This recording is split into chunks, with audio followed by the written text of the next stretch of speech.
Hi, creative writers. Welcome to week 2. You should have completed week 1 assignments. That's the introduction and also commenting on at least 2 of your classmates' introductions. So that helps you get to know each other because you are each other's editors this quarter. You're going to be giving each other responses to stories as a reader who read what you wrote, so that somebody has an idea how they as an author affected a reader. So just think of it that way. No pressure, but make sure your responses really are thoughtful and do give some idea to the writer about how it meant something to you. If it was confusing, you can say that kindly. You can say what confused you. If it excited you or scared you, you can say what it was that was exciting or scary. So you want to try and be very specific in your responses to the authors all quarter. And the introduction is just a great way to get started practicing that.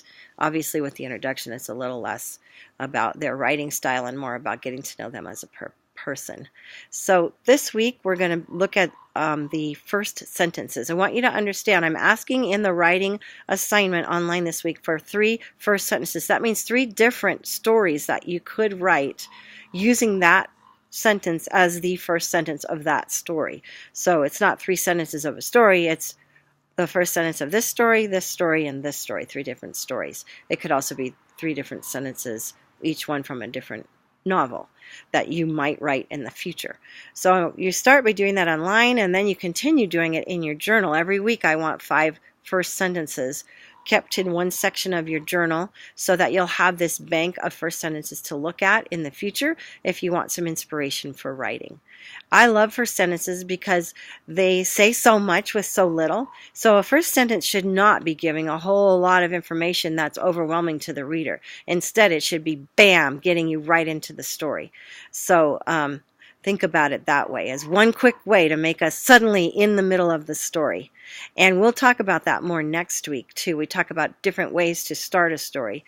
But for now, it's being kept very simple. 3 different lines that each one could be the beginning of its own story or novel is what you're being asked to do. And then comment on each other. Like we said, you're going to give a response to this video. I'll tell you what to do for that in a minute. And then remember, you're going to come show me your journal this week. By the end of the week, by Thursday, I want to see your journal with the 5 composition pages and the 5 first sentences.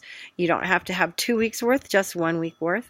And you should have also signed up for Remind already, you and a parent or guardian, so that you can get those full 20 points for that in creative writing. Even if you're in Remind in another class, you need to do it for creative writing so we can communicate with each other that way. So what I want you to do now is just tell me why a first sentence is so important. And I want you to tell me one book or story that grabbed you from the very start. And if you can, look back and see what the first sentence was. If you don't remember, that's okay. You can just paraphrase it and tell me kind of what it was about. But I want to know a book or story that grabbed you from the very beginning. And if you can, the first sentence that was used in that book or story, or paraphrase it if you don't have access to it and you can just tell me kind of what it was. That'll work. Okay, so I want to see that in the reply below, and then you click post. You don't have to comment on each other's, but you're free to read them. It's in a discussion, so you're free to read them, but you don't have to comment for these. You do need to comment on the writing assignment for the actual 3 first sentences that you write this week. You're going to comment on each other's. And I'm in the computer lab for English on Monday through Thursday, 8 to 2. If you need anything, come see me. We don't have class, but I'm in there ready and waiting to help you if you need help with anything at all. Please let me know. That's what I'm here for. I really look forward to getting to know you through creative writing this quarter. Thanks. Bye-bye.